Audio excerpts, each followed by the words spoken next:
Olá pessoal, boa tarde, tudo bem?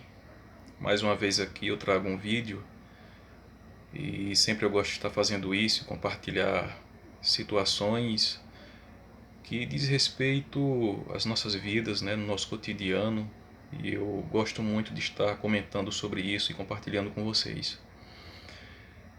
No vídeo de hoje eu queria comentar aqui um pouco sobre as dificuldades que nós temos na vida, né? Nós estamos vivendo dias difíceis e parece que a cada dia que passa isso só tem a aumentar, isso só tem a crescer, seja no campo familiar, seja no campo profissional, político, educacional, social, enfim. A gente vê a situação a cada dia deixando mais lacunas e nos trazendo momentos mais cruéis, né, no nosso cotidiano.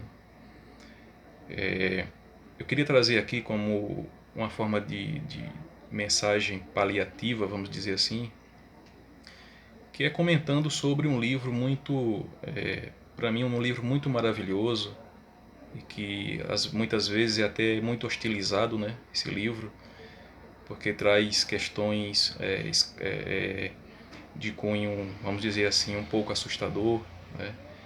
Trata-se de questões escatológicas, que é o livro de Apocalipse, né?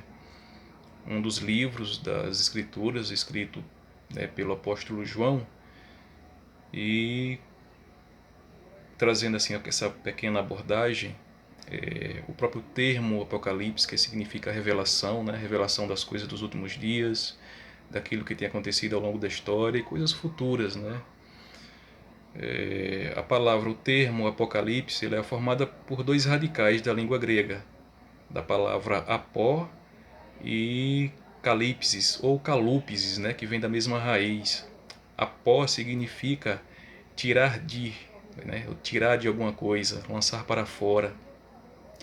E calipsis significa cobertura, véu, sombra, né? Logo, a palavra apocalipse significa tirar do oculto, né? Então, significa revelação.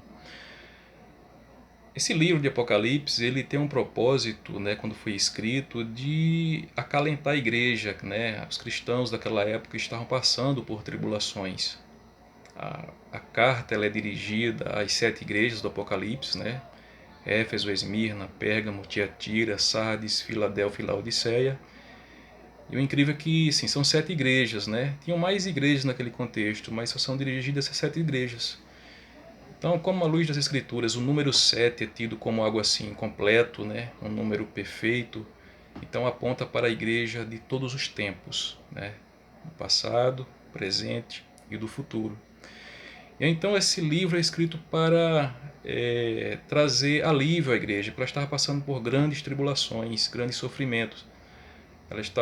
O Estado naquela época estava sob o domínio do imperador Domiciano, e Domiciano ele foi um terrível perseguidor de muitas pessoas. Não é à toa que ele arrojou para si o título de Senhor e Deus. Então a igreja precisava de conforto, as pessoas precisavam de conforto naquela época.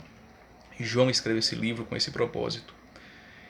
Se podemos trazer aqui o tema também do livro, o tema ele seria a vitória de Cristo e sua igreja sobre os seus inimigos, né? Sobre o mundo, Satanás e seus agentes terríveis.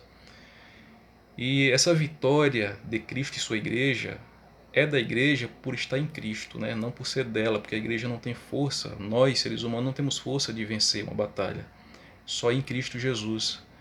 É como se fosse o brilho do sol na lua, né? A lua não tem brilho próprio, ela reflete do sol. Então, bem assim a igreja para com Cristo Jesus.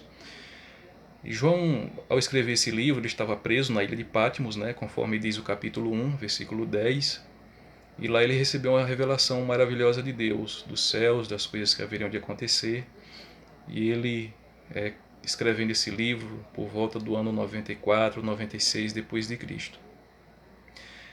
E poderemos trazer aqui uma aplicação para os nossos dias, porque é um livro que trata sobre, né, perseguição, tribulações, mas que no final vitória e êxito em Cristo Jesus. Que a nossa confiança, querido, esteja somente em Deus, né? Olharmos para Deus, olharmos para a figura daquele que é o centro de todo o universo, Cristo, né? O Logos, a palavra de Deus, aquele que traz a vitória sobre a morte e a vida eterna. É pedirmos sempre a Cristo, porque os dias não são fáceis. Nós vemos aí como crise política, crise de fomes, guerras, e Cristo ele não nos promete uma paz terrena onde a qualquer momento nós vamos ficar livres dessas coisas. Não, sempre vai nos acompanhar, infelizmente. Essas coisas são terríveis, sempre vão nos massacrar. Graças a Deus vivemos num país ainda que temos tolerância, né, de falar desse Deus maravilhoso, mas que isso pode se inverter a qualquer momento. Enfim, que Deus tenha misericórdia de nós, nos ajude, que Deus te abençoe, abençoe a sua casa, a sua família, a minha família, e bola para frente, porque o mundo não é fácil, mas Cristo nos dá a vitória e com Ele, todos os dias, aos seus pés, seremos vitoriosos. Fique na paz e fica com Deus.